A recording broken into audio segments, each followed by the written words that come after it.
Viewers, welcome to my YouTube channel. आज मैं noodles बना रही हूँ। तो मेरे पास है नूडल्स और अब मैंने एक पैन लिया है, उसके अंदर मैंने 1 कप पानी ऐड किया है और पानी बॉईल हो रहा है। जब पानी अच्छी तरह से बॉईल हो जाएगा फिर मैं इसके अंदर ऐड करूँगी नूडल्स का पैकेट। पानी बॉईल हो गया है, मैंने इसके अंदर नूडल्स ऐड कर दिए हैं। मैं इसको 3 से 4 मिनट तक पकाऊँगी।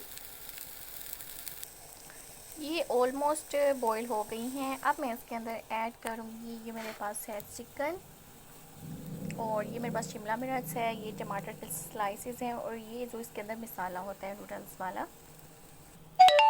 सबसे पहले मैं इसके अंदर ये मसाला ऐड कर रही हूँ।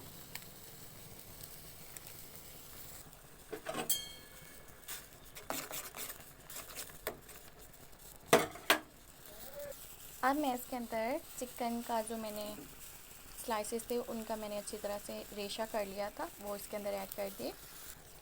आप चाहें तो चिकन का रेशा करने के बजाय इसमें चिकन क्यूब भी ऐड कर सकते हैं। अब मैं इसके अंदर ऐड कर रही हूँ शिमला मिर्च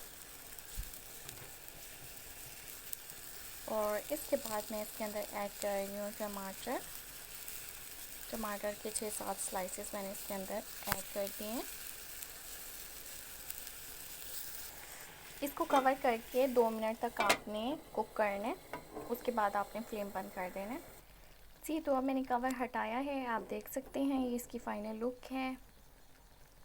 हमारी नूडल्स तैयार हो चुकी है, अब मैं इसको सर्व करूँगी। जी, तो ये देख सकते हैं आप, ये इसकी फ़ाइनल लुक है। हमारी नूडल्स अच्छी तरह से बनकर तैयार हो गई हैं। तो इस तरह से आप भी नूडल्स बनाकर इंजॉय कर सकते हैं। ये मैंने नूडल्स का मिनी पैक बनाया था जो कि 1 प्लेट इससे फुल हो चुकी है।